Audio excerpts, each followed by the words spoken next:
Küresel Değer Zinciri ve G20, Hindistan'ın Türkiye Büyükelçisi Sayın Doktor Virander Puhale, kendisini davet edelim. His Excellency Ambassador of India. May I invite you please to the stage?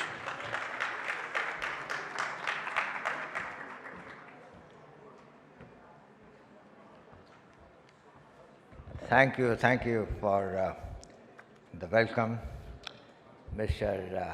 Abdullah, dear Chairman of the Executive Board of the Istanbul Economy Summit, your entire team of the summit, my dear friends. To begin with, I would like to thank you for giving me this happy privilege to join the Istanbul Economy Summit with the focus on global value chains. I'm delighted to be here in the company of this distinguished gathering of economists, of business leaders, academics, policymakers, policy analysts, experts, and senior government representatives, and I'm sure that there are representatives here from other vocations as well. I'm relatively new in Turkey, but I've learned that this summit is considerably prominent in the calendar of economic events in this most vibrant and beautiful city. It's very interesting to see the wide-ranging topics that will be discussed today and tomorrow as part of the summit. The concept of global value chains. Now this term, global value chains, each and every word of this term, global value and chains, it's very important and it's hugely multidisciplinary and complex. It's highly topical in the contemporary world. It's also easily understandable why it has remained prominently on the G20 agenda in recent times. It will no doubt be a focus under India's G20 presidency as well. Let me first share with you some pointers relating to India's G20 presidency. It was precisely a week ago, on the 1st of December. It was a proud moment for India to assume the responsibility of the G20 chair. The theme chosen by India is One Earth, One Family, and One Future. And it is aimed at promoting a universal sense of oneness for global progress. G20, as you know, brings together the 20 major economies of the world, representing 85% of the global GDP, 75% of international trade, and 2/3 of the world's population. That is the nature and scale of what it represents on the global stage. The G20 in the contemporary world is the premier grouping devoted to addressing global financial, economic, and developmental challenges of the day.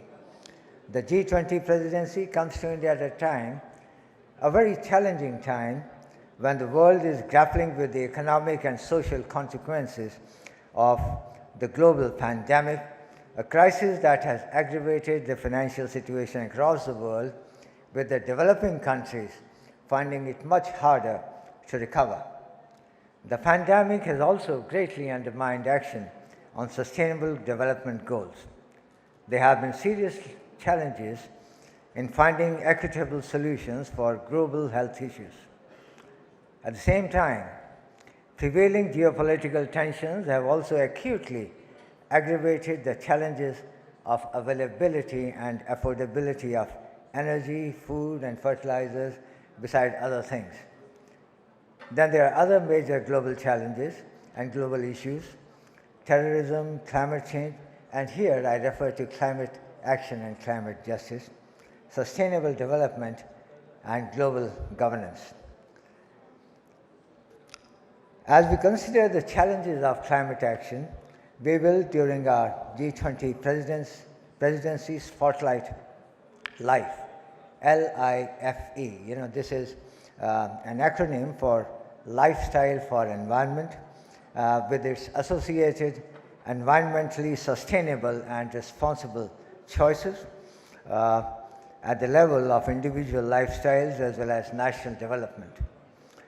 We also give high importance to solutions through digital transformation based on inclusive digital architecture. As we all know, digital use brings both scale and speed as we seek solutions to these pressing problems of the day.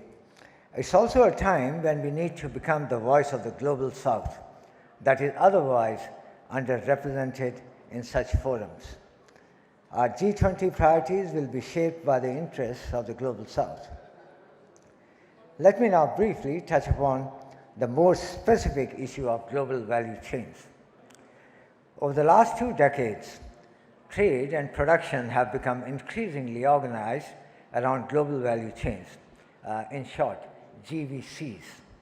At present, about 70% of international trade is accounted for by GVCs, which have proliferated through advances in communication, information, and transportation technologies, besides some other trade policy factors. Participating in GVCs is widely associated with economic benefits such as productivity and employment creation, and considered one of the driving forces of growth and development worldwide. In developed economies, GVCs provide access to more competitively priced inputs, higher variety, and economies of scale, whereas for emerging economies, GVCs are generally viewed as a fast track to industrialization. There are also considerable gaps among the G20 grouping itself in terms of individual countries' participation in GVCs.